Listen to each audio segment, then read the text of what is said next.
অধ্যাপক ইউনুস আলী, মানে চিকুনগুনিয়া রোগটা যেভাবে ছড়িয়েছে বলা হচ্ছে, যেটা মানে উপসর্গ যাদের ছিল তাদের পরীক্ষা করে 30% নমুনায় চিকুনগুনিয়া শনাক্ত হয়েছে, এটা কতটা উদ্বেগজনক আসলে জনস্বাস্থ্যের জন্য? আচ্ছা, চিকনগুনিয়া একটা আসলে ভাইরাস জনিত রোগ। এটা ভাইরাস দ্বারা আক্রমণ হয়। এটা আসলে বেসিক্যালি মশা দ্বারা এটা ট্রান্সমিশন হয়। আমরা এটাকে চাইলেই হয়তো কন্ট্রোল করা সম্ভব, কিন্তু এটা এই জনস্বাস্থ্যের যে সমস্ত ব্যবস্থাপনা আছে, যেমন ডেঙ্গু এবং এই চিকনগুনিয়া সেম ওয়েতে হয়, এটা ছড়ায় আর কি, বিস্তার বিস্তার করে।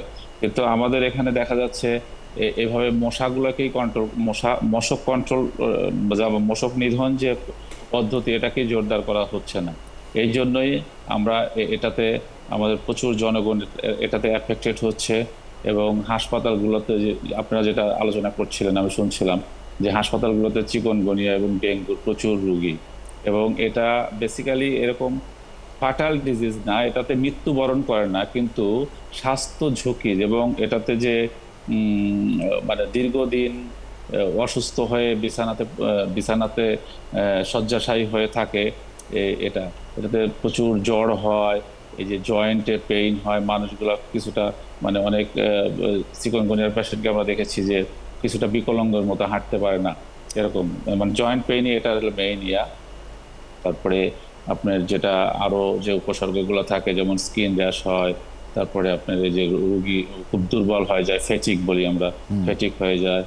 এই সমস্ত উপসর্গ নিয়ে হাসপাতালগুলোতে প্রচুর এটা রোগী এটা আছে। আপনারা এখন এগুলো মানে রোগী কিভাবে শনাক্ত করছেন? কারণ মাত্র 2 জায়গায় আসলে এটা এটা হয়, আমি দেখছিলাম আচ্ছা, আইডিসিআর কিটসগুলো আর আছে। একটা এনআইএলএমআরসি, মানে যেটা আচ্ছা, আমরা এটাকে আমরা বেসিক্যালি বলা হয় যে এটাগুলোকে ক্লিনিক্যালি আমরা রোগীর যে সিমটম মানে আছে। আর তো কোনো উপায়ও নেই আসলে ক্লিনিক্যালি করা হ্যাঁ, ছাড়া, যেহেতু এটাই করা হয়। কিট আর একটা অ্যাভেলেবল রক্ত না। পরীক্ষা আছে যেটা পিসিআর পরীক্ষা, এটা একটু জটিল। আর আর যেটা আমরা একটা অ্যান্টিবডি টেস্ট করি, এটা আবার সব জায়গায় করা যায়। এটা আবার কিন্তু ডেফিনিট না, যেটা অ্যান্টিবডি টেস্ট করা হয় এটা ডেফিনিট টেস্ট না।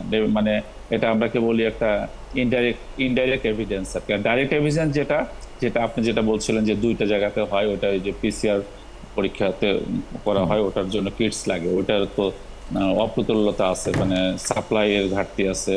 এবং এটা আসলে উচিত যে সবগুলো হাসপাতালে এগুলো অ্যাভেলেবল করা উচিত। জি, কোনো তবেই কোনো এগুলা। মন্তব্য বা প্রশ্ন যদি থাকে আমি একদম শেষ পর্যায়ে। হ্যাঁ, জি।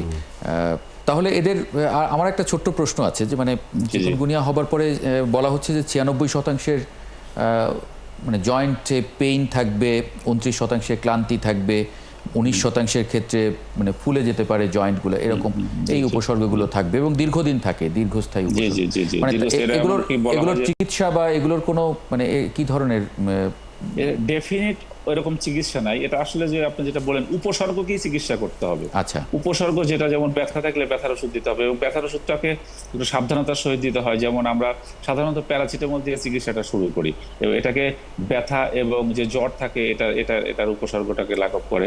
আর নিউট্রিশন দিতে হয়, আর ফ্লুইডটা মানে পানি শূন্যতা যেন না হয়, এই দিকটা বেশি খেয়াল রাখতে মানে হবে। একটু বেশি পানি খেতে হবে, ফ্লুইড খেতে হবে, পানি খেতে হবে, যেন ডিহাইড্রেশন বা পানি শূন্যতা না হয়, রোগী যেন এই যে ইয়া হয়ে যায়, ফেইন্ট হয়ে যায়, মানে আমরা যেটা বলি শকে চলে যায় আর কি, সেটা যেন না যায়। আর এটা ওই আমরা যেটা প্যারাসিটামল বা যে ব্যথানাশক ওষুধ যেটা দেই, এটা আমরা ওই যেটা এনআইসিডি বলি আমরা, যেগুলো এবং অ্যাসপিরিন, এই ধরনের ওষুধ প্রথমত আমরা দেই না রোগ না। তার মানে এভাবে ওষুধ তো খাওয়াও ঠিক নয়, নিশ্চয়ই একজন রেজিস্টার্ড ফিজিশিয়ানের কাছে মানে ডাক্তারের পরামর্শেই আসলে চিকিৎসাটা চালিয়ে যেতে হবে। অনেক ধন্যবাদ অধ্যাপক doctor S M Yunus Ali যুক্ত হওয়ার জন্য ৭১ জার্নালে।